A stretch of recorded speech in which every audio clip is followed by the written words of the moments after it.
Hi, this is Donniel Hartman and Yossi Klein Halevi from the Shalom Hartman Institute. And this is, for heaven's sake, Israel at War, day 291. And the theme that imposed itself upon us this week is America. Not North America, not the diaspora, not world Jewry, America. And to really frame today's conversation is to recognize that the United States and Israel is not a foreign affairs agenda. It's actually even technically not even under the purview of the Minister of Foreign Affairs. That America is dealt with directly by the Prime Minister's office. And America is not an overseas issue for us Israelis. It's a local... It's the Prime Minister who appoints the ambassador to the U.S. rather than the Foreign Ministry. The Foreign Ministry. Yeah. And for Israelis, it's local need. It's a local political issue. It doesn't have to do with our bilateral relationships with a foreign country. This country, despite all of our aspirations, Zionism was going to create a homeland, and it did. It's been a phenomenal success, creating a homeland for the Jewish people, a place where we're sovereign. As we all really know, we're not completely sovereign. We're not completely. There is one country in the world which is our lifeline, and has really been, not since the beginning, but at least since 1967, while it was the first country to support Israel in 1948. To recognize us. But over time, America is our lifeline. The American veto, American military aid, in the past, American financial aid. And it's... the American veto in the UN. In the UN, and also not just in the UN, it's just wherever. Right. It's the ICC and the ICJ. It's there is this famous prayer about how in every generation there arise enemies to destroy the Jewish people. And in our prayers, we pray that God should save us. I know it's very heretical, and I don't want to exaggerate. Heresy. I don't want to exaggerate, but there is a sense in Israel that the United States is it's us. There's a sense of it's internal. It's at the core of who we are. And this war brought it also to the fore in a more powerful way than ever before. I remember in the Yom Kippur War, but at this war, the role of Biden, the role of the Congress and the Senate, the role of America to be with us at a time when some of our greatest enemies are standing up and endangering us in brand new ways. And that's also why we are so sensitive. Britain, Germany, they could say it, but when an American president or something said it's like you're... When Biden withheld some weapons from us, there was such a sense of hurt. How can you stand with us? You're one of us. And it's a hurt also that comes from profound need. And I don't know if there's any country in the world which is independent, but we certainly, while we're sovereign and we have our independence, we are deeply connected to an American world agenda. There was a little time that we thought we were going to play at the end of the Obama administration. Oh yeah, we're going to become friendly with Putin or with China. Yeah, good luck. Yeah, like they have a deep count on them. America is so integral to our safety, to our well-being, and we think in those terms so deeply. It's not just that apartment houses are registered in dollars. There's a lot of countries where the dollar is their first, second currency. Here it's a very, very deep issue. And the turmoil in America is not a turmoil in America. In Israel, it's a turmoil here. Biden resigning, Harris now being the presumed Democratic candidate, Trump returning. Israelis are constantly talking about who's going to be, who can we count on? Who's going to be our president? Who's going to be our president? Who's going to be our president? Yeah. And while there was ambivalence about Biden, there is a sense that there's an era is coming to an end. I don't think there ever is going to be a president who says, I am a Zionist. Certainly not from the Democratic side. Certainly not from the Democratic side. And I don't think Trump uses that language. So let's talk about America. With Israel at war at this time, we're going to avoid religiously commenting on what's best for America. Neither you or I are trained in that, nor is that our purpose here. And for heaven's sake, who Americans should pick or not, that's not, the world doesn't need That's a really important caveat for our American listeners. This is not the address to come to for guidance about who Jews should vote for. And we're not going to talk about that, even if we might have opinions which are correct or incorrect. But we want to talk about America from Israel's perspective, from, at this moment, the changes. So the shift, how would you start our conversation? Let's even divide up. Like, how do Israelis now look at the resignation of Biden and now the presumption of Kamala Harris taking his role? I think we need to preface that by noting that at this moment, Netanyahu is in Washington preparing to address Congress, which, given all of the political upheavals of the last days, is simply ludicrous. And yet there he is, and members of Congress will dutifully show up and go through this charade because it's Israel. And what prime minister of any other country would presume to show up in the middle of this firestorm? So let's just stop there. That's great. I want you to expand on that because that says everything. Like, that says everything. Everybody else, okay, this is not the right time. You have Trump was just survived an assassination. The Democratic Party is so expand on. So we have a concept in Hebrew called ben bayit. Ben bayit is literally the son of a house, of a family, but what it really means is someone who is not technically part of the family, but has been quasi-adopted. And so the Israeli prime minister regards himself as a ben bayit in Washington. As at a home. Yes. Washington is his home. And so if there's turmoil in Washington, that doesn't matter. No, members of Congress aren't leaving Washington. You stay put. And so there's this frankly bizarre spectacle. And you and I are speaking before the speech, so we don't know how it's going to play out. Our audience will already know the breathtaking answer to how did Netanyahu do it, Congress? Yes, I'm being sarcastic. But the phenomenon itself is really worth noting. And that Netanyahu didn't for a moment consider postponing, put it off by a few weeks. So that in itself is so revealing of the relation, of the intimacy of this relationship. It's somewhere between being the prime minister of a foreign country and being a ben bayit. It's interesting. Every Israeli newspaper, their front story is Kamala Harris is not going to be at the speech. Yeah.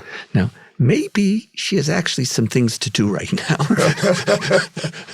Maybe it's not an ideological affront or a rejection of America's adopted child. We have to avoid too much joke because it's like there's something funny about it, but there's something beautiful and sad about it. It's all at the same time. Our need for America to love us. Is Kamala going to love us like Biden loved us? Right. And it's interesting, Donniel, because, even among the most cynical Israelis who speak about, they'll quote the biblical verse that this is a nation that shall dwell alone, Am levadad yishkon, as the prophecy of this strange people being abandoned by the world. And yet even many of those Israelis have one exception. And that exception is America. And yes, we're alone in the rest of the world, but not with America. Because we can't afford to be alone. Right. If we were truly alone, where would we be? Right.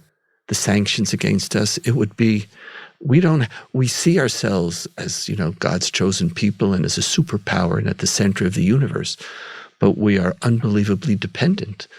We can't make it alone. That's part of this truth that we don't like to talk about. We couldn't fight a war against Hamas, our weakest enemy, without America resupplying us. That's the terrible truth. So what are we going to do now that we're moving from Biden to Kamala Harris? This man who, at the end of the day, we all knew he was never going to walk away from us. Right. And the day after he stops the shipment of 1-ton bombs and supports 14 or 17 billion allocation of military aid to Israel. So we knew we could trust him. What is your feeling in Israel towards Kamala? Israelis, including Israelis who were so critical of Biden, are feeling bereft. That of course is the irony and the realization that, as you say, no one coming after Biden is going to be Biden for us. I have to tell you, I had a very Israeli moment the other day. I was watching a clip of the Republican convention, and the head of the Republican Jewish coalition, Matt Brooks, stands up and he says to the convention, thousands of people, he says, if you support Israel, let me hear from you. And Donniel, there was a roar that I have never heard in a convention before.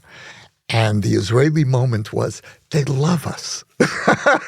It was involuntary. Look at this embrace. And there were people waving Israeli flags in the audience. And then Matt Brooks very cleverly said, if I were to ask the same question at the Democratic convention, I would get a very different response. And the Israeli in me said, damn right. And so I had to pull back from that moment because there are other considerations here. And what this moment should be telling us is that it's not always about us, even with America. There are dynamics happening that are so much bigger than us that affect the future of humanity. And now I understand we have this desperate need at a desperate moment to shore up our most dependable friendship. But there are other questions here. And one of the questions that I have, which Israelis need to ask themselves, is when we look at this election, it's not only about our safety, and even to be Jewishly provincial, it's also about the safety and the future of the American Jewish community. And so there are two questions, it seems to me, on the Jewish agenda. Which candidate is going to be better for Israel, will help make us feel safer? Which candidate is going to make American Jews feel safer? Because in this election, American Jews are going to be voting in large part for their own safety. That's now on the Jewish communal agenda in a way that it wasn't in the past. What I sense here from Israel, and, part of what we do is we expand our own feelings and make that all of Israel. It's a very Israeli thing to do. It's an Israeli thing to do. And since we have the microphone, we're allowed to do that. I think there is an uncertainty that has entered into the equation that we didn't have before. We just didn't have before. With Kamala Harris, there's the Democratic Party. There is a progressive wing. We know that. We don't know how extensive it's going to be. We don't know how strong it's going to be. We don't know where is Kamala. She gave a few speeches. And not every speech that she gave did she end it by singing Hatikva, Israel's national anthem. Like you didn't feel this. You felt that she was being an American president or vice president as she should be. You didn't feel that she was speaking to us as part of her worldview. And some of that objectivity, I see also the other side, or, there is a context, even though she didn't use that word. But those are things that are in her, like, what do you mean there's a context? Aren't we, your favored child? And so I think there is some concern. I'm not talking now who's better for America, obviously. That's not what we're going to do. But with Kamala Harris, there enters a certain uncertainty that at this moment, I don't feel that Israelis have the energy for more uncertainty. Right. There is a war that we haven't yet won. And there's wars that are around, really, literally around the corner. And there's the Houthis, and it's just so much. And do we feel safe? I would say that we're trying to figure her out. Yeah. We're just trying to figure her out in a way where everybody's now dissecting every speech she gave as if it's some ancient Talmudic text that needs to be looked for its fine nuances. What did she say? Was that pause? That's why if she's coming to the speech or not, we're all going to wait. Right. We're going to wait. She's going to have a meeting with Netanyahu. What is she going to say? What is her body language? Is she relaxed with us? Does she feel an affinity with us? Even with Obama. We used to always joke that Obama is a progressive Jew. You know, he's a liberal Jew. He thinks about Israel through the eyes of a liberal American Jew. We don't have a reading on Kamala. Well, look, one thing Israelis definitely don't want is another progressive Jew in the White House. And what Biden gave us that Obama never did was an embrace. Obama gave us weapons, but he didn't give us the embrace. And the embrace is not just psychological. It's not just coddling an Israeli need. It also has political implications for Israel's position in the world. When there is perceived daylight, as Obama liked to put it, between Israel and the U.S., that has consequences. And Biden understood that. And we don't know if Kamala Harris does. When we look at her speeches, we don't necessarily need to apply a fine Talmudic microscope. She had one major faux pas when she quasi-embraced the college protesters against Israel. She didn't embrace their cause, but she embraced their idealism. And this really hurt many American Jews. I don't think Israelis are even aware that she said that. They are now, by the way, because it's been analyzed. I've seen that speech analyzed at least 5 times in various Israeli news. Interesting. Well, we're getting more savvy in our coverage. What worries me as an Israeli about this election is Iran. Much more than, are you going to supply all the weapons we need, or are you always going to say the right thing? We are coming to the moment of truth with Iran. Blinken just said it the other day.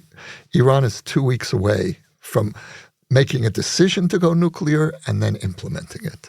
Now, who is going to be more likely to launch an attack or give Israel the green light to launch an attack on Iran's nuclear facilities if we come to that moment? And that's the question that haunts me.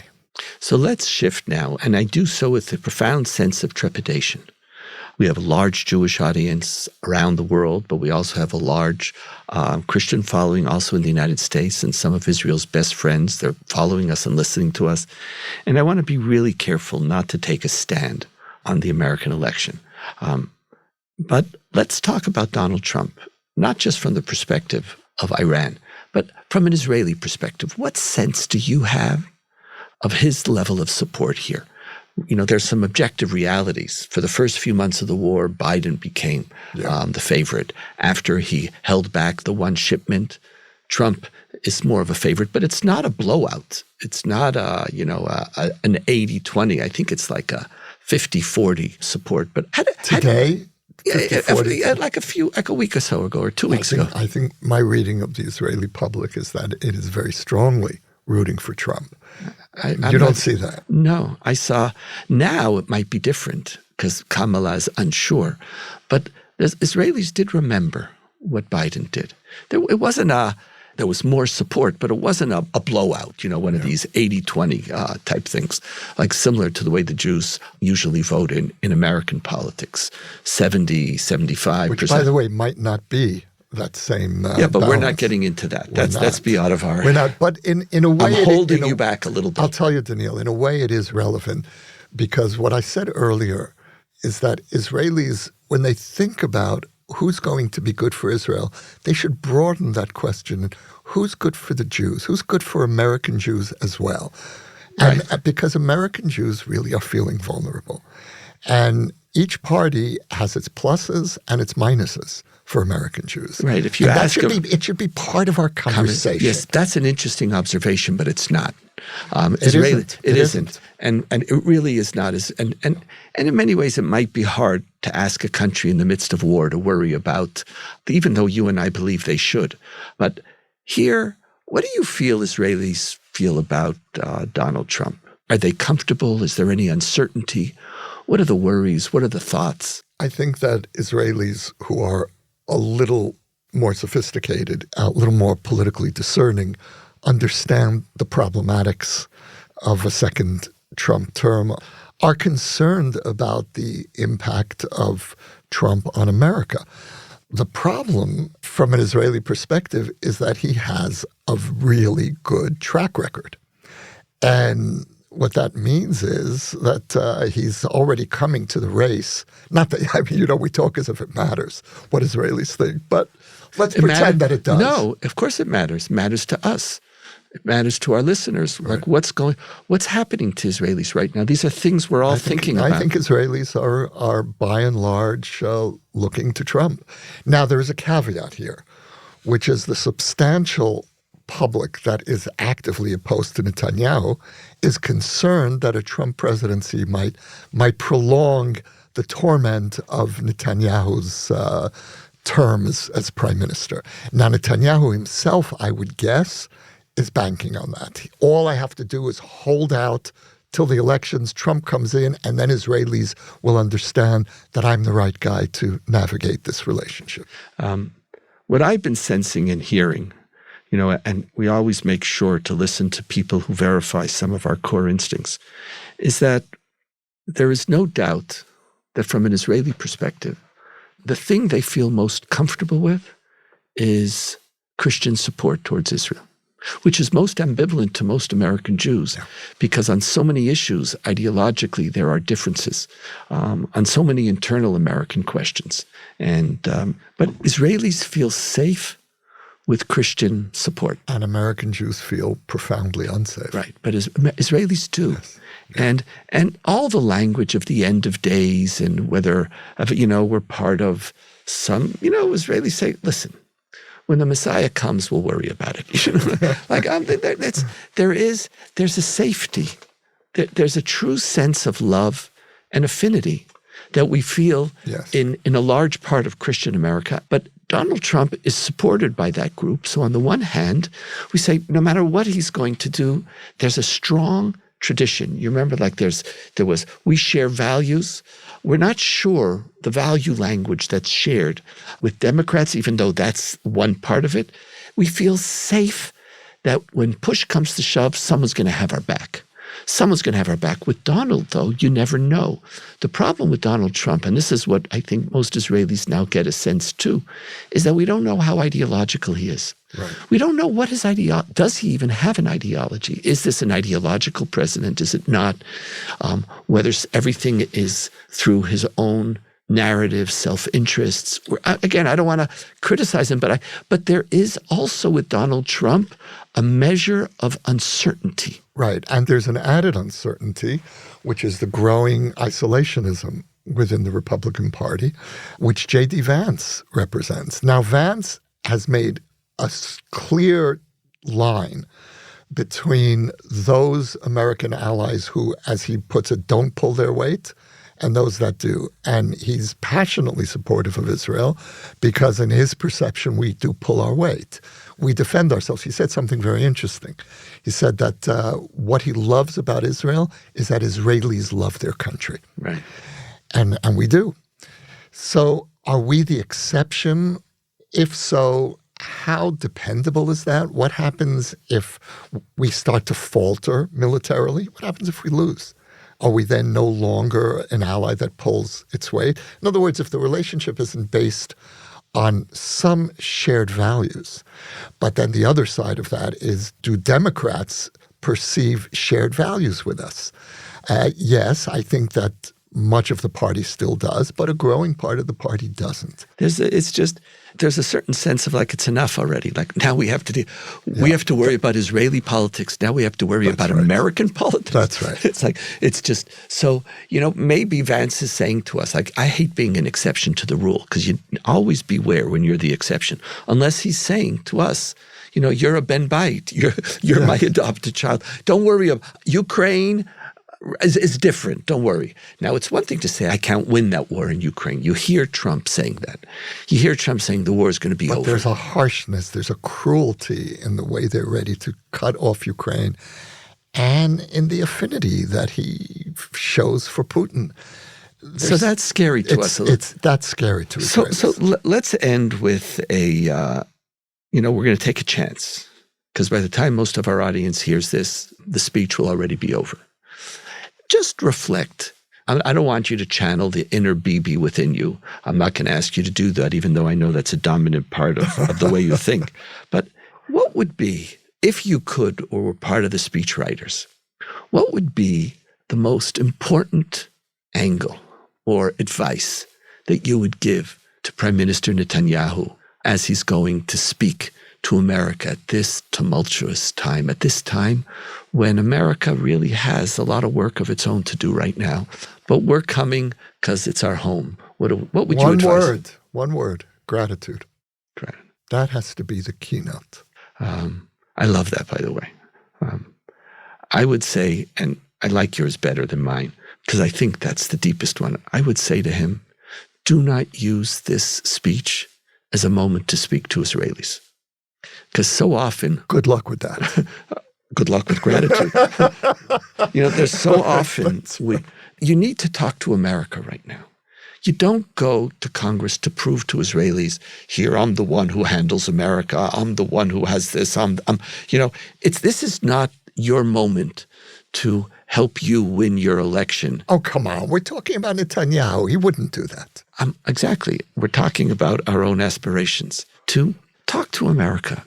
And I would speak both about gratitude, and I would also speak about our shared values together. Talk about it across the board. The deepest need of Israel is that Israel be a bipartisan issue in the United States. We are all, because things shift. We need America on our side, and we have great friends, and we have to speak in that way.